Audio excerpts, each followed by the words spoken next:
नमो हरिहन्ताणं नमो सिद्धाणं नमो आयर्याणं नमो वज्रायाणं नमो लोये सवसा।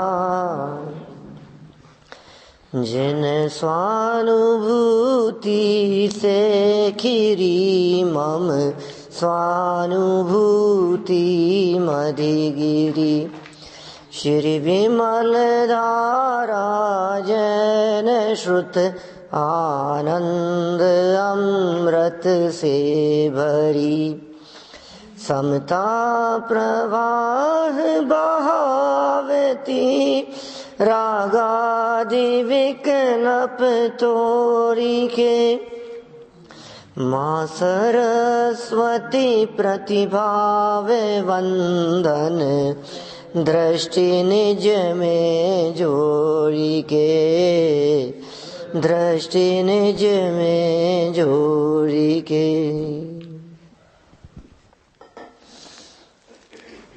आचार्य कल्प पंडित प्रवर तोड़रमल जी द्वारा लिखित यह रहस्यपूर्ण चिट्ठी, बहुत सुंदर चर्चा इसमें यहाँ प्रारंभ होने वाली है। अभी तक तो चिट्ठी की भूमिका बनी है और उस चिट्ठी की भूमिका में ये कहा कि धन्य है वे जीव जो जीव शुद्धात्मा की चर्चा भी करते हैं, जिन्हें आत्मा की चर्चा पसंद आती है। आत्मा की चर्चा पसंद आती है, इसका सीधा सीधा सा अर्थ ये है जिन्हें अपने में इंटरेस्ट है, जिन्हें अपनी बात पसंद आती है। दुनिया में ऐसा कौन होगा जिसे अपनी बात पसंद नहीं आए? अपनी बात सुनने के लिए तुरंत कान खड़े हो जाते हैं। हर व्यक्ति अपनी ही चर्चा में इंटरेस्ट लेता है, दूसरे से हमें क्या लेना देना। किसी की शादी का एल्बम देख रहे हो तो पेज ऐसे बदलते हैं जैसे फटाफट, और जहां अपनी फोटो आ गई वहां रुक जाते हैं। और जिनकी शादी में हम गए नहीं हो उनका एल्बम देखने का इंटरेस्ट भी नहीं होता, हम तो है ही नहीं वहां। माने सबकी रुचि अपने में ही है। तो ये जो चर्चा यहाँ चल रही है, यह चर्चा अपने को जानने मानने की चल रही है। वीतरागी संतों का ये कहना है कि जो जीव अपने आप को जान लेते हैं, जो अपने आप को पहचानते हैं और जो अपने आप में समा जाते हैं, वे भगवान बन जाते हैं, वे परमात्मा हो जाते हैं। यह बात उनके द्वारा कही गई है जो स्वयं परमात्मा बन गए हैं। माने प्रैक्टिकल अनुभव की बात कही है, अनुभवियों के माध्यम से अनुभव की बात कही जा रही है। प्रीति चित्त से सुनना, बस सुना है यदि आपने प्रीति चित्त से तो समझ लीजिए आप भाग्यशाली हैं। घर में कितने भी झगड़े होते हो, क्या कोई सामने जवाब देता हो, नौकर चाकर नहीं हो, परिस्थितियां प्रतिकूल हो, लेकिन जिनवाणी की चर्चा जैसे ही चले अंदर में उल्लास यदि आता है तो समझ लेना भाग्यशाली है। हमें तो कहां कहां भाग्य दिखता है और कहां कहां अभाग्य दिखता है। थोड़ा सा कोई काम हमारे अनुसार नहीं हुआ तो हम कहते हैं भाग्य खराब है हमारा। तो क्या, वो तो बहुत अच्छे भाग्य थे, भाग्य में होगा तो मिल जाएगा क्या? वो तो समझ लो आप भली होनहार थी इसलिए हो गया, किस्मत में होगा तो किस्मत ही खराब है मेरी। तो कितनी कितनी सी बातों में हम अपनी किस्मत को कोसने लगते हैं और छोटी छोटी सी बातों में ही हम कहने लगते हैं कि किस्मत अच्छी है हमारी। कितनी सी बात में, वो तो किस्मत अच्छी थी, रेड लाइट क्रॉस कर लिया, पकड़ा नहीं पुलिस वाले ने। समझ में आ रही है बात? मेरा कहने का मतलब ये है कुछ मतलब नहीं है क्या, और छोटी छोटी सी बातों में हम हमारे भाग्य की बात करने लगते हैं। वो भाग्य अच्छा था भाई साहब, बच गए आप, बिना हेलमेट के आ गए आप क्या? अभी तो बहुत पकड़ धकड़ चल रही है, आप कैसे आ गए? भाग्य ही अच्छा था। कहाँ कहाँ छोटी छोटी सी बातों में अपने भाग्य को देख रहा है। तेरा असली भाग्य, असली भविष्य, जिसमें अनंत काल के लिए सुख है, अनंत काल के लिए शांति है, साधी अनंत काल के लिए सिद्धों जैसे सुख का अनुभव है, उसको कहते हैं यहाँ भाग्य। ऐसे जीवों के लिए कहते हैं कि वे भाग्यशाली हैं जो उस दिशा में कदम बढ़ा रहे हैं। जब तक हमारे उस दिशा में कदम नहीं बढ़े तब तक क्या है, टेम्परेरी चीजें हैं, इनमें क्या दम है। बहुत भाग्यशाली हो, लास्ट पीस था तुम्हारे, कोई मिल गया क्या हमें मिल गया। ये कैसे कैसे भाग्यशाली मान रहा है अपने आप को। बिल्कुल स्कीम बंद कर चुके थे, कल बंद हो गई थी, आज बैक डेट में डिस्काउंट में बिल काट दिया तुम्हारा। सकता है अपन भाग्यशाली हैं, 2000 रुपये बचा लिए। अरे वाह, 2000 रुपये बचाने में तुझे भाग्य दिख रहा है। ये क्या कह रहे हैं, प्रीति चित्त से आत्मा की चर्चा सुने। तू पर में ही उलझ रहा है, पर पदार्थों में ही, पर पदार्थों में ही सुख दुख मान करके उलझ रहा है। तूने आज तक अपने आत्मा का अनुभव नहीं किया, इसलिए पर पदार्थों के अनुभव में ही तुझे सुख का भ्रम हो रहा है। अब यहां ये कहते हैं स्वानुभव की चर्चा। अभी तक स्वानुभव की चर्चा करने वालों की बात कही, अब स्वानुभव का स्वरूप कैसा होता है, आत्मा के अनुभव की विधि क्या है, आत्मा के अनुभव की प्रक्रिया क्या है, आत्मा का अनुभव कैसे होता है, जिन्हें आत्मा का अनुभव होता है उनकी स्थिति क्या होती है, ये सब बातें करने वाले हैं यहां पर। स्वानुभव किसका नाम, अनुभव कैसे हुए, वो बात यहां बतलाते हैं। देखिए आप, बात आगे बढ़ती है थोड़ी सी। रहस्यपूर्ण चिट्ठी, बीच में पैराग्राफ दिया है। सो भाई जी, कल पढ़ी थी हमने पंक्तियां, तो तुमने प्रश्न लिखे, उनके उत्तर अपनी बुद्धि अनुसार कुछ लिखते हैं। अपनी बुद्धि अनुसार क्यों लिखते हो, शास्त्रानुसार क्यों नहीं लिखते हो? कि तुमने प्रश्न शास्त्र में से पूछा है क्या? तुम्हारी जो समस्या है वो समस्या शास्त्र की समस्या नहीं है, तुम्हारी समस्या तो तुम्हारे माइंड में उत्पन्न हुई समस्या है, तो उसका समाधान भी हम अपने युक्ति और तर्क से ही देंगे। और देखो भाई, जब हम शास्त्रों की बातें करते हैं तो बहुत से लोग तो ये कहते हैं शास्त्रों की बातें समझ में नहीं आती हमारे को, शास्त्रों की बातें, बड़ी बड़ी बातें करते हो आप, हम हमारे ऊपर से जाती है बात। बहुत से लोग तो प्रवचन सुनने के लिए इसलिए ही नहीं आते क्योंकि शास्त्रों की बातें होती है, तो बात तो शास्त्र की करेंगे। कई लोग मुझे कहते हैं आपकी बातें समझ में आती है, ये क्यों? क्योंकि आप शास्त्र की बातें नहीं करते। मैं कहता हूं बात तो शास्त्र की ही करता हूं, लेकिन अपनी भाषा में करता हूं, ठीक है ना? शास्त्र की बात को यदि शास्त्रों के शब्दों में कहोगे तो शायद समझ में नहीं आए, लेकिन यदि उन्हीं बातों को अपने बोलचाल की भाषा में समझने का प्रयास करोगे तो समझ में आएगी। 8वीं गाथा में कहा समय सार में, जय सप्तम अणज्जो अणज्य भाषम, अनार्य भाषा के बिना अनार्य को नहीं समझाया जा सकता। पढ़ी कि नहीं 8वीं गाथा?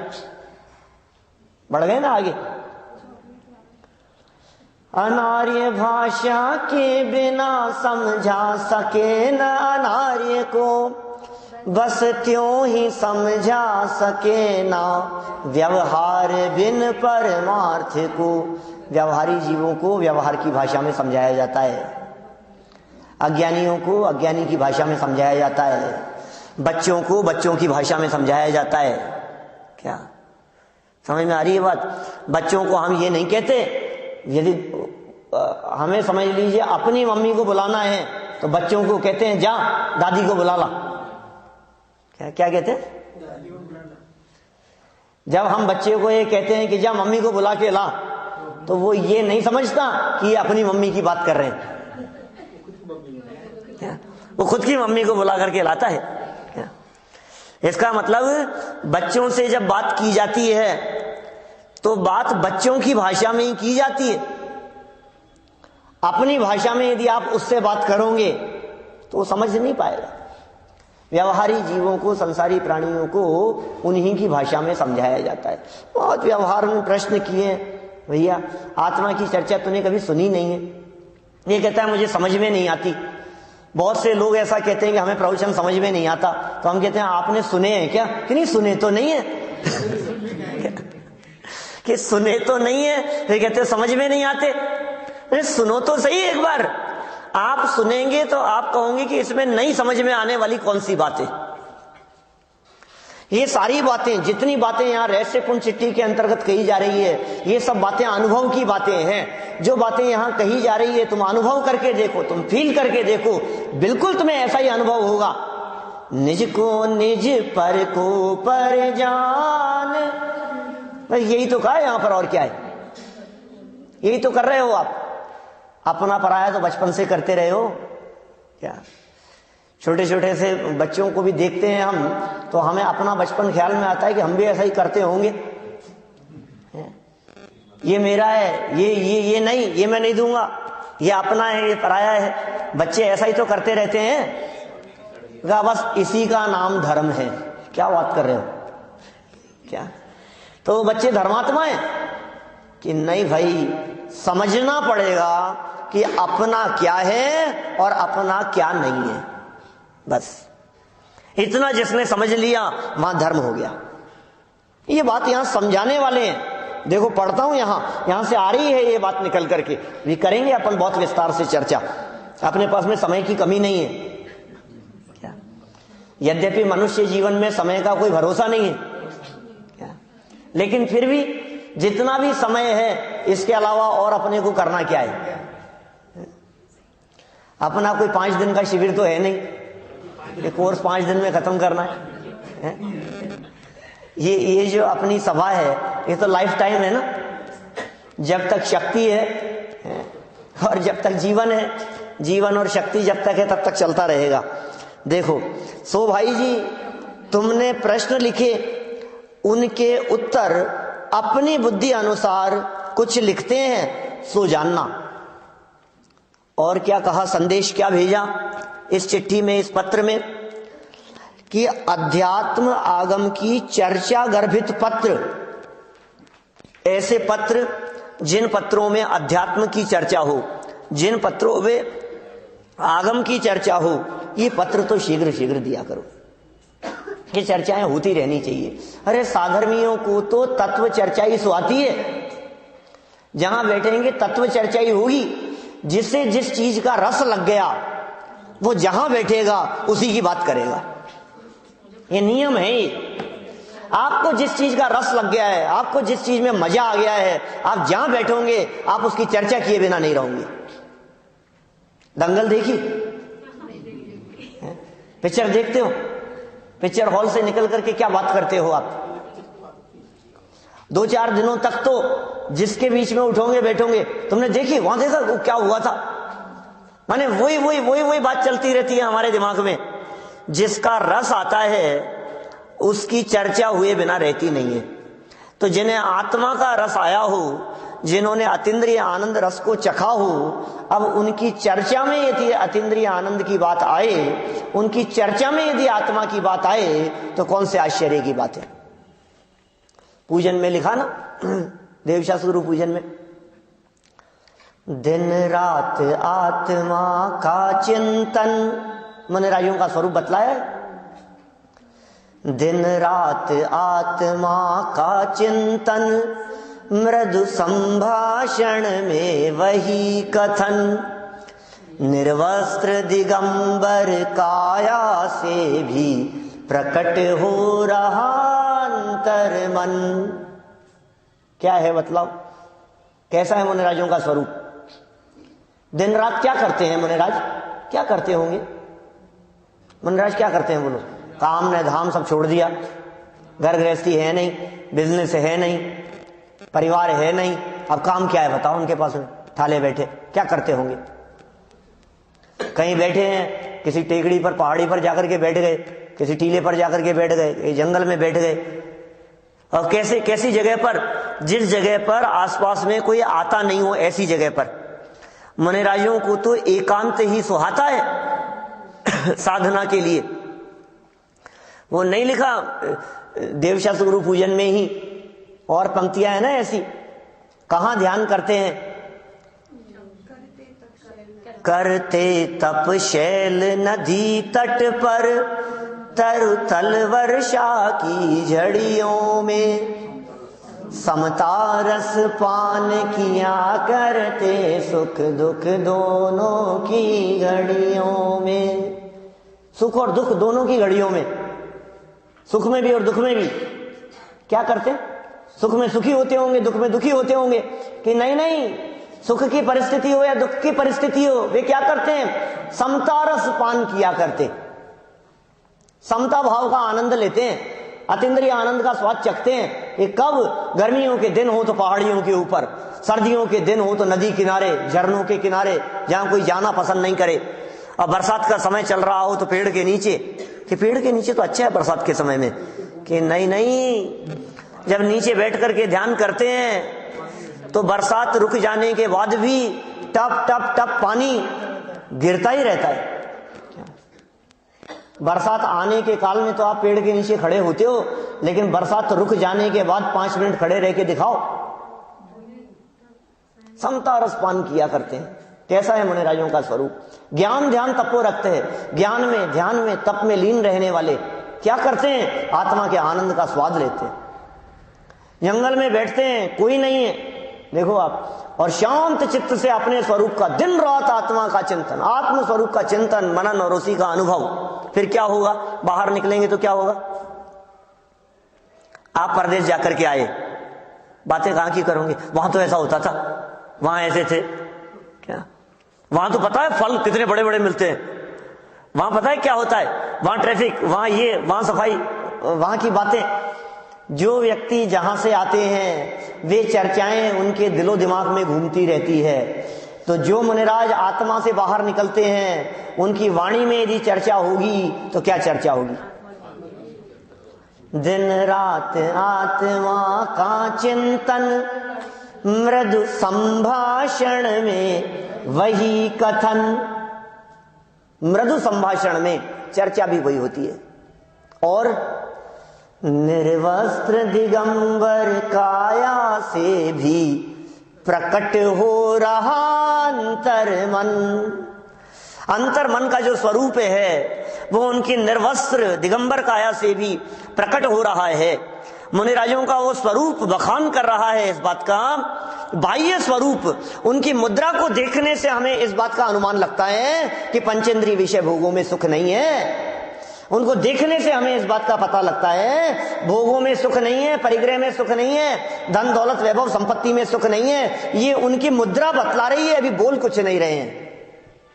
मौन मुद्रा को देखने से इस बात का अनुभव होता है कि नहीं होता है? बोलो, ये कैसे शांत दिखाई दे रहे हैं। मेरे पास सब कुछ है और चेहरा मुरझा रहा है। क्या सब कुछ होते हुए भी शांति नहीं है, और इनके पास में देखो कुछ नहीं है और चेहरे पर अपार शांति झलकती है।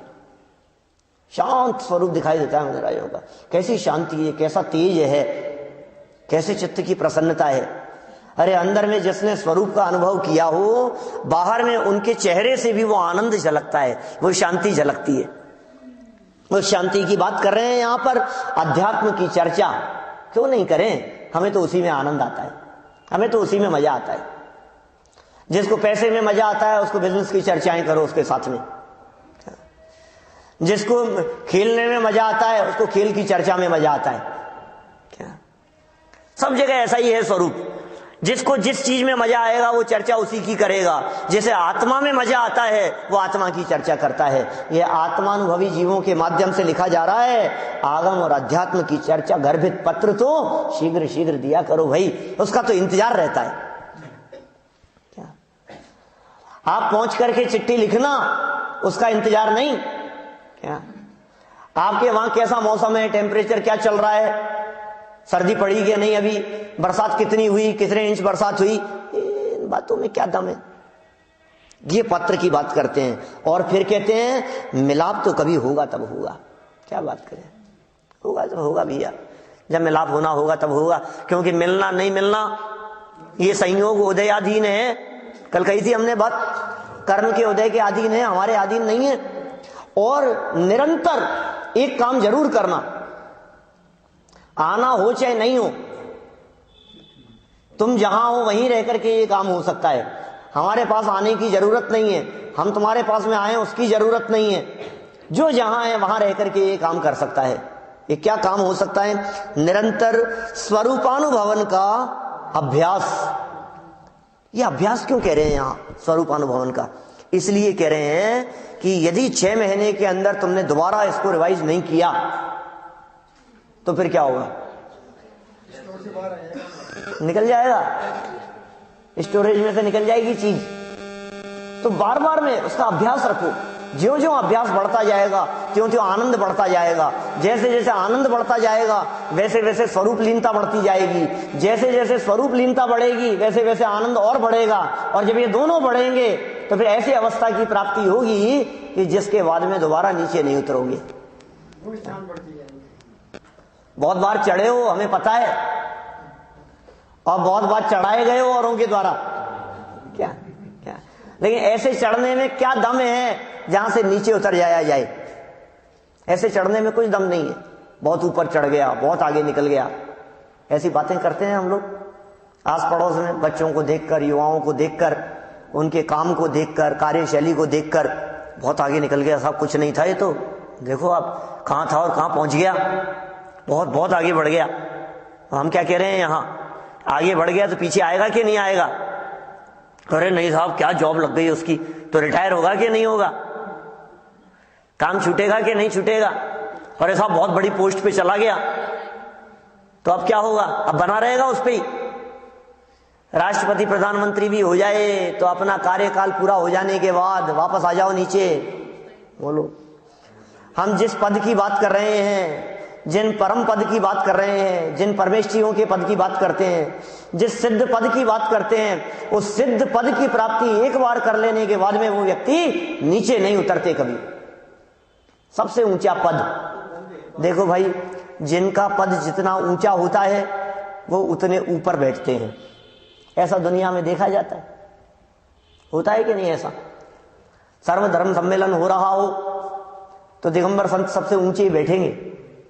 क्या देख लेना आप, हजारों बार देखा है, ऐसी फोटोएं देखी है, ऐसी परिस्थितियां देखी है कि जिनमें जिसका पद जितना ऊंचा है उसके बैठने का आसन उतना ऊंचा है।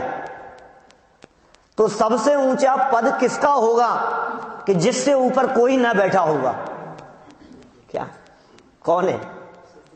सिद्ध भगवान है, सिद्ध भगवान है। नमो सिद्धाणम, सिद्ध भगवान को नमस्कार करता हूं, जिनके सब काम सिद्ध हो गए इसलिए वे सिद्ध कहलाते हैं। जिनको कुछ करना बाकी नहीं रहा इसलिए वे सिद्ध कहलाते हैं, परम पद में स्थित हो गए हैं। उनकी यहां बात चल रही है कि भैया ये स्वरूपानुभवन का अभ्यास रखोगे तो उन जैसा सुख मिलेगा, और ये अभ्यास बढ़ता जाएगा तो उन जैसे पद की प्राप्ति भी हो जाएगी। अब तुम्हारे प्रश्न का उत्तर क्या कहते हैं? अब स्वानुभव दशा में, क्या कहा? स्वानुभव दशा में प्रत्यक्ष परोक्षादिक, क्या है प्रत्यक्ष परोक्ष? प्रत्यक्ष क्या होता है? डायरेक्ट ज्ञान को प्रत्यक्ष ज्ञान कहते हैं। डायरेक्ट ज्ञान हो जिसमें कोई बीच में ना हो। और परोक्ष क्या कहलाता है? किसी के माध्यम से। क्या, हमने किसी व्यक्ति के बारे में कोई बात कही तो सामने वाले ने पूछा कि आपने देखा है क्या? कि देखा तो नहीं है हमने, लेकिन हमें कोई कह रहा था।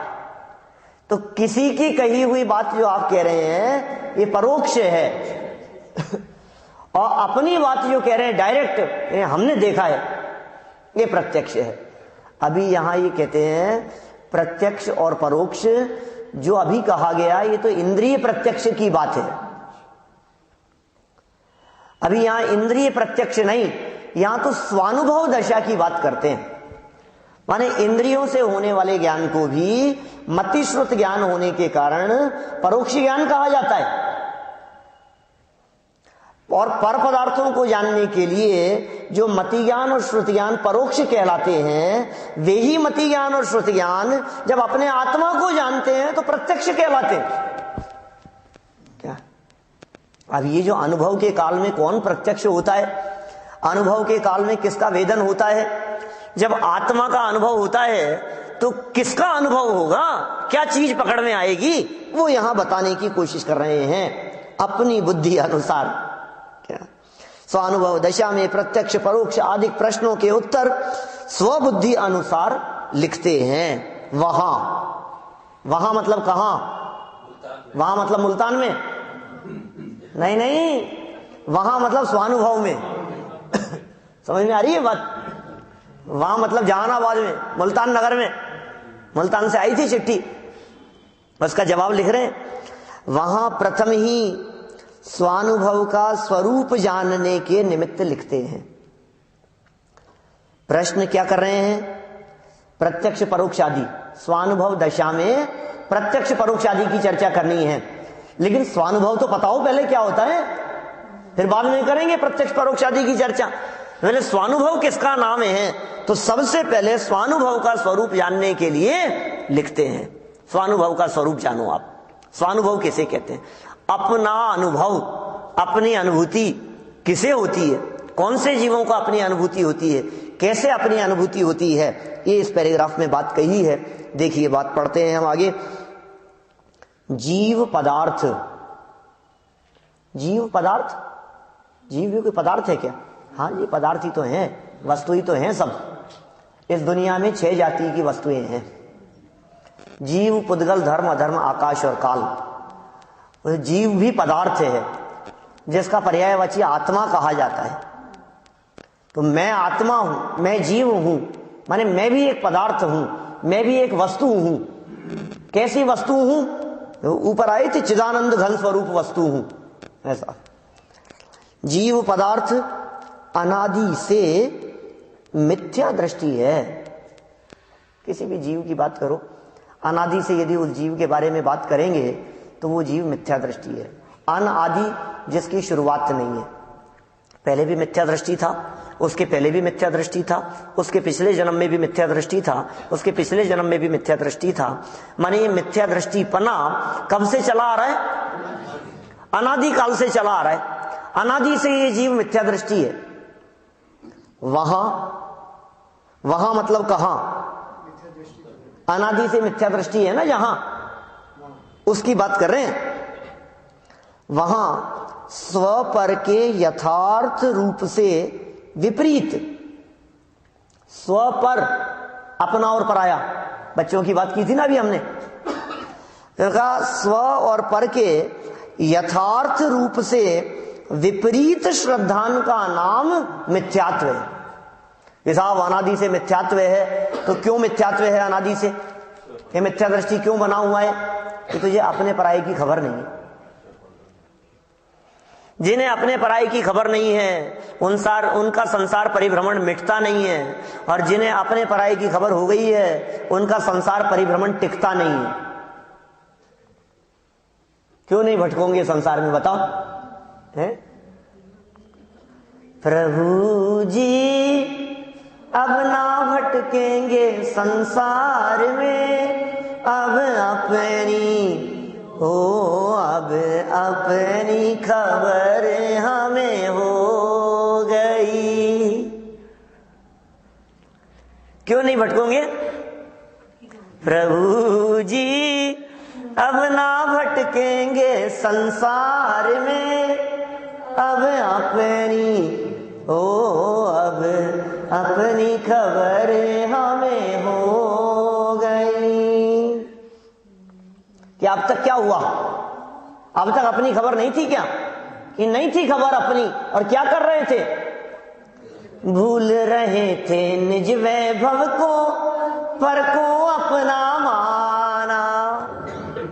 क्या कितने सुंदर, कैसे मर्म भरे हैं इन भजनों में। भूल रहे थे निज वैभव को, पर को अपना माना। विश्व सम पंचेंद्रिय विषयों में ही सुख हमने माना। तो अब क्या करना है? पर से भिन्न लखूं निज चेतन। कितनी सुंदर बात कह दी है, ये स्वपर वेद विज्ञान। पर से भिन्न लखूं निज चेतन, मुक्ति निश्चित होगी। प्रभु जी अब ना भटकेंगे संसार में, अब अपनी हो, अब अपनी खबर हमें हो गई। खबर है कि नहीं अपनी? क्या सारी दुनिया की खबर रखने वाला अपने आप से बेखबर है? बोलो, कहाँ क्या हो रहा है, दुनिया के कौन से कोने में क्या हो रहा है, खेलों में क्या हो रहा है, राजनीति में क्या हो रहा है, कहाँ चुनावों का क्या हो रहा है, नोटबंदी का कहाँ क्या असर हो रहा है, सब की खबर है, पूरी दुनिया की खबर रखता है, कौन से देश में कहाँ क्या, कहाँ की राजनीति। बोलो, कहाँ कहाँ की खबर है तुझे? सारी दुनिया की खबर रखता है, तुझे अपने आप की खबर है कि नहीं है? जब अपनी खबर होगी तो काम चलेगा। और अपनी खबर का मतलब पर भिन्न है और मैं उससे भिन्न हूं। पर से भिन्न लखूं निज चेतन, निज चेतन पर से भिन्न है, मेरा स्वरूप पर से भिन्न है, और ये आज तक यदि नहीं जाना है तो काम मिथ्या दृष्टि बना रहा है। ये लिखा है इन्होंने, कितनी सुंदर बात कही है। स्व पर के यथार्थ स्वरूप से विपरीत, अपने और पर के यथार्थ स्वरूप को न जानने वाला, जिसको अपनी खबर नहीं है, जिसको पर की खबर नहीं है, किसी की खबर नहीं है, ऐसा अनजान, अनाड़ी, नादान, मूर्ख, ये क्या कह रहे हैं? विपरीत श्रद्धान का नाम मिथ्यात्व है। इसका नाम मिथ्यात्व है। अनादि से मिथ्या दृष्टि है। मिथ्या दृष्टि क्या होता है जानते हैं आप? मिथ्या दृष्टि माने दुखी, मिथ्या दृष्टि माने महापापी, मिथ्या दृष्टि माने अनंत संसारी। मिथ्या दृष्टि ये जीव, ये क्या कह रहे हैं? अनादि से मिथ्या दृष्टि है ये जीव, जिसकी दृष्टि मिथ्या हो गई है, जिसकी दृष्टि में खोट है, जिसकी निगाह खराब है। बात की थी अपन ने कल परसों, जिसकी निगाह पे है? दूसरे की जेब पर जिसकी निगाह है वो चोर है, बदमाश है। तेरी निगाह दूसरे की कैसे जा रही है उधर? जिसकी निगाह दूसरे के घर पर है। बोलो, आते जाते कोई व्यक्ति आपके घर के बाहर खड़ा होकर के ऐसे देखता हो, कंप्लेन करोगे कि नहीं उसकी? पहले तो उसको समझाओगे कि भैया क्या बात है, क्या देख रहा है? जिसकी निगाह पर के ऊपर है, जिसकी निगाह अपनी संपत्ति पर नहीं है, जिसकी निगाह अपने स्वरूप पर नहीं है, जिसकी दृष्टि पर पे है, वो मिथ्या दृष्टि है। वो दृष्टि खोटी है, वो दृष्टि अच्छी नहीं है। तो फिर साहब पर को देखना बंद कर दें, सड़क पे चलें तो आंख बंद करके चलें? क्या करें बोलो? दुर्घटना हुई कि नहीं? भाई साहब, पर को देखने की मना नहीं कर रहे, पर को देखते रहने की मना कर रहे हैं। क्या देखने का इनकार नहीं है, सड़क पे चलो तो देख करके चलो, लेकिन किसी को देखते रहे तो क्या होगा? है? नहीं देखेगा तब तो दुर्घटना है ही, लेकिन किसी को देखता रहा तो भी दुर्घटना है। यहां तो दुर्घटना से बचाने की बात कर रहे हैं। पर को देखना बंद करो, अपने स्वरूप को देखो, शांत चित्त होकर के अपने स्वरूप को देखो, मिथ्यात्व का पोषण मत करो। ये मिथ्या दृष्टि पर पदार्थों में सुख तलाशता है। विषय सम पंचेंद्रिय विषयों में ही सुख हमने माना था। मिथ्या दृष्टि है तो हमने ऐसा सुख माना था आज तक, इसलिए मिथ्या दृष्टि बने रहे। पर आज समझ में आया है कि इनमें रंच मात्र भी सुख नहीं है, इसलिए अब क्या होगा? अब दृष्टि बदल गई। जब दृष्टि बदल गई तो कहते हैं सृष्टि बदल गई।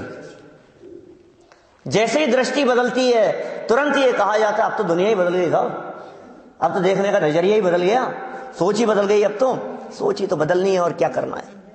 अपने आप को थोड़ी ना बदलना है, हम तो जैसे हैं वैसे ही हैं। सोच बदलनी है, चिंतन बदलना है, देखने का नजरिया बदलना है। पंचेंद्रिय विषय भोग जो चल रहे हैं, हो रहे हैं, ठीक है, लेकिन उनमें सुख बुद्धि तोड़ने का नाम मिथ्यात्व छोड़ना है। एक द्रव्य दूसरे द्रव्य का कर्ता धरता है ऐसा मानता रहे, मिथ्या दृष्टि है। पर पदार्थों में सुख बुद्धि के कारण उस तरफ दौड़ता रहे, मिथ्या दृष्टि है। ये दृष्टि खोटी है। ये कह रहे हैं ऐसा विपरीत श्रद्धान का नाम मिथ्यात्व है। विपरीत श्रद्धान को तो कहा मिथ्यात्व। तथा जिस काल किसी भी काल में किसी जीव के दर्शन मोह के उपशम क्षय क्षयोपशम से, सम्यक दर्शन के 3 भेद याद आते हैं ना। जिस काल में, जब कभी भी जब हो जाए, जब इन तीनों में से कुछ भी होगा, हम कह देंगे भैया सम्यक दृष्टि हो गया। जिस काल किसी जीव के, सबके नहीं होगा, किसी के होगा, कि किसके होगा, कि जो भाग्यशाली हैं उनके होगा। क्या अभागे हैं, अरे यार हम भी कहां फंस गए, क्या अभागा है तो कोई अभागा नहीं है। जमीन में हाथ डाले और सोना निकले तो भाग्यशाली, कि नहीं नहीं कुछ दम नहीं है उसमें। फिर क्या होगा बतलाओ। स्वर्गों में चला जाए तो भाग्यशाली, वैमानिक देव हो जाए तो भाग्यशाली, और नरक में जाए तो अभागा, डंडे पड़े तो अभागा। ऐसा नहीं है, ये भाग्य और अभाग्य की व्याख्या नहीं है। थोड़ा बहुत बाह्य में सुख मिला, अनुकूलताएं मिली तो भाग्यशाली, और थोड़ी प्रतिकूलताएं मिलने लगी तो अभागा, दुर्भाग्य। ऐसा नहीं है। बाह्य अनुकूलताएं और प्रतिकूलताएं उदय के अधीन है, और ये स्वानुभव पुरुषार्थ के अधीन है। ये स्वानुभव की चर्चा कर रहे हैं यहां। जिस काल किसी भी जीव के दर्शन मोह के, दर्शन मोह का मतलब होता है मिथ्यात्व, दर्शन मोह कहें या मिथ्यात्व कहें एक ही बात है। दर्शन मोह के उपशम से, क्षय से या क्षयोपशम से, तीनों में से कुछ भी हो जाए। लेकिन चूंकि अनादि मिथ्या दृष्टि जीव की चर्चा चल रही है, इसलिए अनादि मिथ्या दृष्टि जीव को सबसे पहले उपशम सम्यक्त्व ही होता है। दर्शन मोहनी का उपशम ही होता है अनादि मिथ्या दृष्टि जीव को। फिर वो उपशम सम्यक्त्व क्षयोपशम में बदलता है, और फिर केवली श्रुत केवलियों के पादमूल में वो क्षयोपशम सम्यक दर्शन शायिक सम्यक दर्शन में बदलता है, वो कभी नहीं छूटता है। कोई बात नहीं, कुल मिलाकर के बात इतनी कही, सम्यक दर्शन हो गया। इतनी बात हुई यहां। उपशम क्षय क्षयोपशम से क्या होगा जी? दर्शन मोहनी कर्म के उपशम क्षय क्षयोपशम से स्व पर के यथार्थ श्रद्धान रूप तत्वार्थ श्रद्धान हो। स्व पर का मैं कौन और पर कौन, निज और पर, इसका भेद विज्ञान, अपने और पराये की पहचान, कौन अपने हैं और कौन पराये हैं, पता है कि नहीं? बहुत से लोग तो कहते हैं जब पाप कर्म का उदय आता है तो अपने पराये की पहचान हो जाती है। अरे साहब, मेरे ऊपर जब संकट आया ना, मैंने सबको देख लिया कौन कौन अपना है। तब पता लग गया हमारे को। अब तो लग गया ना पता कि कौन कौन अपना है। कि नहीं भाई, ये तो पाप कर्म के उदय की बात है। पुण्य के उदय में सब अपने से लगते हैं, और पाप के उदय में अपने भी पराये से लगते हैं। लेकिन ये तो उदय का फेर है, ये तेरी समझ नहीं है। ये उदय के अधीन तेरी मान्यता बदल रही है, और तू ऐसा समझ रहा है कि ये तो अच्छा हो गया, मेरे समझ में आ गई कौन अपना और पराया है। समय रहते समझ में आ गई, उसको भी समझ में आ गई होगी, रावण को भी, कि विभीषण अपना नहीं है, तो उनसे जाकर के मिल गया है। तो आपको भी समझ में आ जाती होगी कि कौन अपने हैं और कौन पराये हैं। जो जिसका कहना माने वो उसका। जगत में तो ऐसी व्याख्या चलती है, जो जिसके अनुसार चले वो उसका। बात तो ठीक है, लेकिन इस परिभाषा को घटित करो सही जगह पर। जो जिसके अनुसार चले वो उसका, ठीक है ना? अब कौन कौन हमारे हिसाब से चलता है? वो लोग, वाइफ हमारे हिसाब से चले, बच्चे हमारे हिसाब से चले, सर्वेंट है, वो आपका सर्वेंट है, ये कैसे नक्की होगा? आपका कहना मानता है, आप जो कहते हो वो काम करता है, तो आपका नौकर है। तो कौन किसका है? कि जो जिसके हिसाब से चलता है। अब हम ये कह रहे हैं कि कौन किसके हिसाब से चल रहा है भाई साहब? ये पर तो तेरे हिसाब से चलते ही नहीं है, ये सब तो उदय के हिसाब से चल रहे हैं। तुझे लग रहा है मेरे हिसाब से चल रहे हैं, ये खामे भ्रम में जी रहा है, बिना ही मतलब ये सोच रहा है कि मेरे हिसाब से चल रहा है, मेरे हिसाब से चल रहा है। देखो मैं कितना ध्यान रखता हूं, सुन, शरीर भी तेरे हिसाब से नहीं चलता, बाहरी संयोग तो तेरे हिसाब से चलते ही नहीं है। ये स्त्री पुत्रादिक तो तेरे हिसाब से चलेंगे ही नहीं। ये मित्र हैं, ये परिवार वाले हैं, ये पड़ोसी हैं, ये समाज के लोग हैं, कोई हमारे हिसाब से नहीं चलता। कि पंडित जी आपके घर में नहीं चलते होंगे, हमारे तो सब चलता है। क्या आपको पता नहीं है? सब चलता है। हम तो बच्चों को जो कह दें वो करते हैं बच्चे। आज तक कभी ऐसा नहीं हुआ कि कोई ऐसा पलट करके बच्चों ने जवाब दिया हो। सब आज्ञाकारी हैं, सब निर्देशन में चलते हैं, सब बिल्कुल। कहीं जाना हो ना उनको तो पूछ करके जाते हैं, और हम हाँ करेंगे तो ही जाएंगे। तूने ना किया क्या कभी? कभी कुछ ऐसा नहीं है। बच्चे हैं, ठीक है, पिक्चर देखने जाना है तो चले जाओ। अब 3 दिन के लिए घूमने जाने की कह रहे हैं, ये टिकट करा लूंगी। हमने कहा ठीक है करा ले बेटा। अब बिल्कुल जाते हुए पैर छू करके जाएंगे, आशीर्वाद लेकर के जाएंगे। कितने आज्ञाकारी हैं सब बच्चे हैं।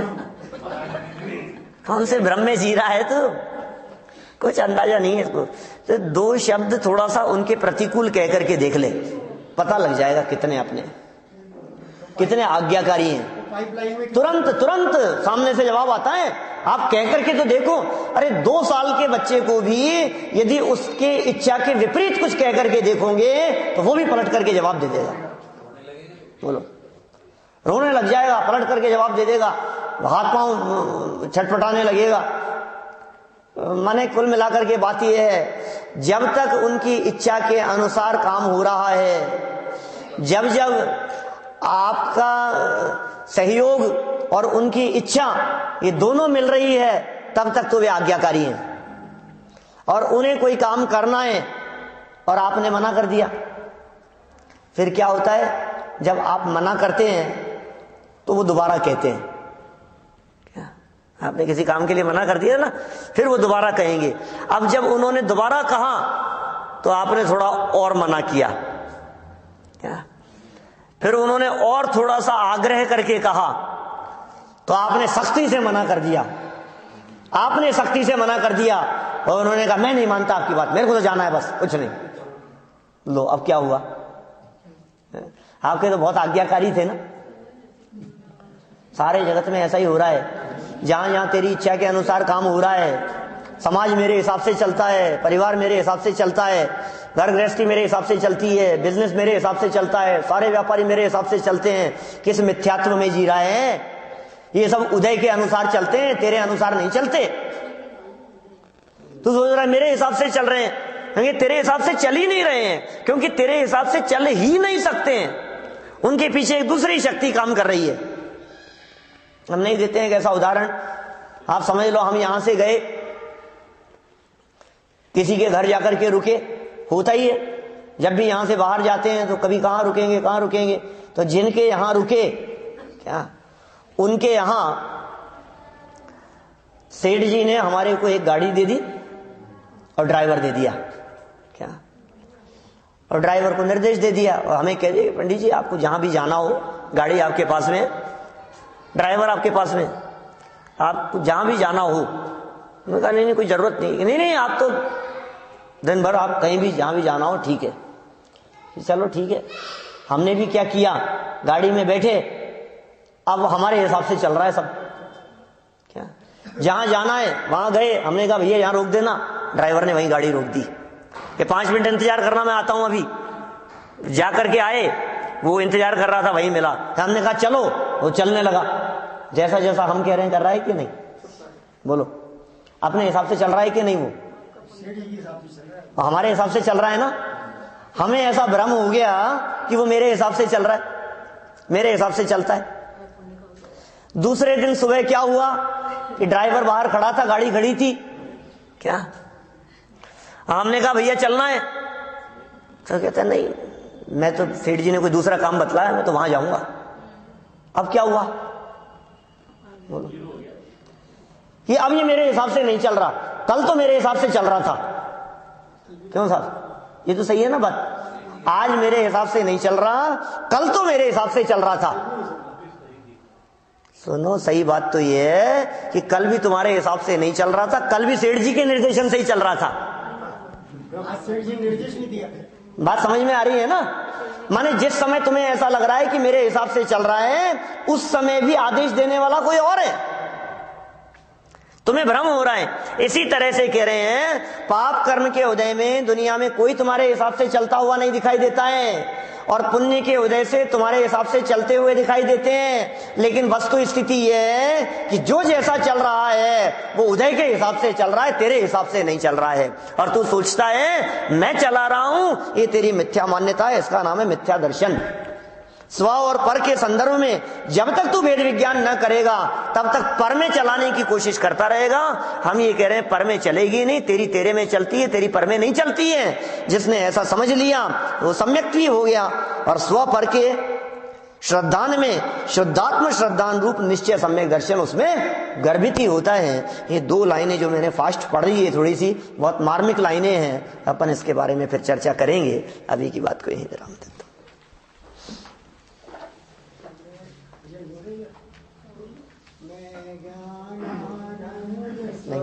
नहीं हुआ